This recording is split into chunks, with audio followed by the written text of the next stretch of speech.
Hoy voy a hablar del utilitarismo. El utilitarismo como una de las teorías morales modernas, contemporáneas, más interesantes, y lo voy a hacer a partir del que considero que es su mejor representante, que es John Stuart Mill, del que ya hablé en la exposición anterior, que hice una pequeña introducción biográfica y hablé de un libro fundamental, que es el libro sobre la libertad. En principio, el planteamiento de Mill es fiel al de su antecesor, amigo de su padre, Jeremy Bentham, y el que es considera fundador de esta corriente. Ahora bien, Mill matiza, y en esta matización también lo que hace es contraargumentar algunas de las críticas que se han hecho contra Bentham. El planteamiento de Bentham es el siguiente. Recoge una expresión de un filósofo anterior del siglo XVIII, Hutcheson, en el que dice que hay que conseguir la máxima felicidad para el máximo número de personas. Es decir, el objetivo del utilitarismo es que la moral sea útil. Una vez que se ha cuestionado la religión, es decir, que no se considera que la religión es el fundamento de la moral, se trata de justificar esta moral desde otros planteamientos. Es decir, ¿por qué hay que seguir una moral si no tenemos una ley divina que la justifique? Kant ya había hecho una formulación considerando que la moral es algo que se justifica por sí mismo, igual, digamos, que la estética, porque tanto el bien, podríamos decir, como la belleza dignifican, digamos, al ser humano y por lo tanto le dan su dignidad. El planteamiento del utilitarismo es que no se trata tanto de hacer estos planteamientos a nivel de ideal, sino de justificar por qué una persona, aparte de seguir sus intereses y de seguir las leyes, tiene que seguir una moral que sería, de alguna manera, unas normas internas. Normas internas que funcionan, digamos, por un imperativo. En este sentido, y coherente con estos planteamientos, la moral utilitarista no es como la de Kant, una moral de principios. O sea, no se trata de saber qué es lo que tengo que hacer porque está bien o porque desde mi razón práctica intuyo que está bien. Mill considera que la intuición no es una buena base para la moral, no se trata de lo que cada uno ve desde su razón, llamada práctica, digamos, por Kant, de lo que está bien y de lo que está mal, sino ver las consecuencias de cada acción y ver si las consecuencias de cada acción son o no son, digamos, altruistas, es decir, benefician o no benefician a los otros. Esta, digamos, sería la cuestión.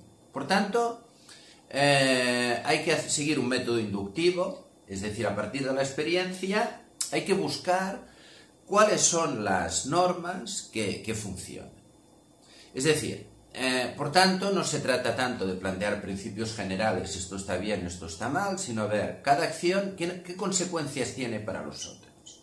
Y que todos hagamos consecuencias que no únicamente sean favorables para nosotros mismos, sino que lo sean también para los otros. Es decir, si todos tenemos en cuenta a los otros, todos salimos ganando. ¿Por qué? Porque es mejor que cada uno tenga en cuenta, digamos, la felicidad del otro, aparte de la suya, porque no se trata de contraponer egoísmo y altruismo, que no que cada cual busque lo que sería, digamos, su felicidad o su interés propio. Porque si cada uno busca su interés, no ganamos todos. Si cualquiera, cada cual busca su interés, pero también busca o tiene en cuenta el interés del otro, entonces sí ganamos todos. De todas maneras, Mill considera que la formulación de Bentham es poco matizada por una razón.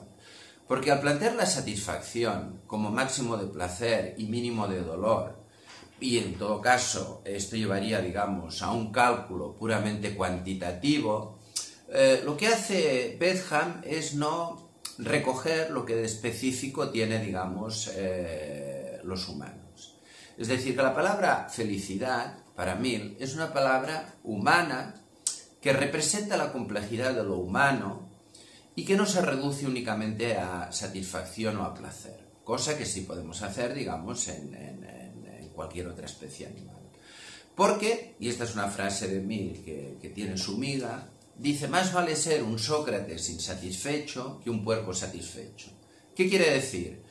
Que la vida humana es compleja, que las aspiraciones humanas son complejas, que hay placeres que se han de entender en términos cualitativos, es decir, uno puede estar satisfecho a nivel de placeres inferiores, que serían los mismos que los animales, pero no a nivel de placeres superiores, es decir, una inquietud como más amplia, y que es cada cual el que tiene que decidir lo que le hace feliz. Y por lo tanto, esto es una cuestión totalmente cualitativa. Mill, que es absolutamente contrario, digamos, a la administración de la vida por parte del Estado, considera que tanto las leyes como la moral lo que tienen que hacer es facilitar que cada uno busque, digamos, el camino de su felicidad. ¿Y qué es la felicidad? O sea, la felicidad no es un estado, como por ejemplo plantearía Spinoza, un estado de beatitud, un estado de felicidad, sino que es algo muy frágil. Es decir, la felicidad es el conjunto de cosas que te gustan y por lo tanto te hacen feliz. En este sentido, si a alguien le gusta leer, pongamos por ejemplo, no se trata que leer sea un medio para ser feliz, sino que la propia lectura, el propio acto de leer es el que le hace feliz.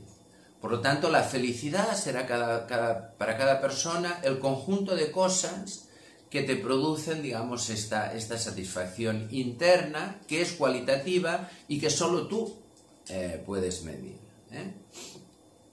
En este sentido, la única problemática que se le plantea a Mill, problemática para la cual también nos dará una solución, es cómo conseguir que cada cual pueda actuar de una manera que tenga en cuenta, digamos, a los otros. ¿Cómo hacer que estas normas morales sean cumplidas? Porque claro, si uno actúa mal, tenemos, digamos, sanciones externas, por ejemplo, las leyes o incluso la opinión pública. Pero para que la cosa funcione bien, dice Mill, lo que tenemos que tener son sanciones internas que hagan que nosotros, cuando actuamos mal, nos sentimos mal. Por tanto, el deseo de virtud, entendiendo por deseo de virtud, el deseo de tener en cuenta a los otros, intentar que estén lo mejor posible, intentar no perjudicarles, tiene que ser un elemento de la propia felicidad. ¿Qué quiere decir esto? Es decir, que entre el conjunto de cosas que yo hago que me hacen sentir feliz, debe estar también el actuar bien. Porque si yo no actúo bien, no me encuentro bien.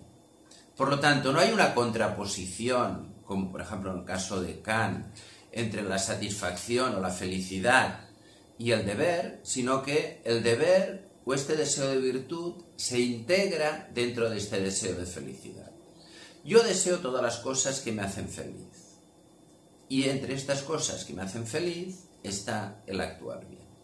¿Cómo lo conseguimos? Bueno, aquí tenemos dos elementos. Uno, que hay desde el punto de vista de Mill, y en esto sigue a Hume, unos ciertos sentimientos innatos de tipo altruista, es decir, tenemos una cierta tendencia a, podríamos decir, compadecer, preocuparnos, interesarnos por el otro, pero este sentimiento innato no es, dice Mill, natural. Quiere decir que tenemos la tendencia, pero que esta tendencia hay que potenciarla. Mill lo compara con el lenguaje, es decir, tenemos la capacidad de hablar, pero si no nos educan, no nos enseñan o no oímos hablar, no aprendemos el lenguaje. Pues con la moral pasa lo mismo. Es decir, si no vemos que los otros actúan de manera altruista, si no nos potencia la educación, y aquí el elemento fundamental, digamos, de la educación para Mill, este deseo y este sentimiento altruista, no conseguiremos internalizar, interiorizar estas normas. ¿De qué se trata, por lo tanto? Pues se trata de educar en la moral utilitarista. Y la moral utilitarista quiere decir que siempre hemos de tener en cuenta también los efectos que tienen nuestras acciones en el otro. Y cuando estas acciones son negativas, hemos de sentirnos bien. Y cuando son positivas, cuando son negativas hemos de sentirnos mal, y cuando son positivas hemos de sentirnos bien. Si conseguimos esto, realmente se equilibrará a nivel individual y a nivel social lo que es el interés propio y el interés de todos.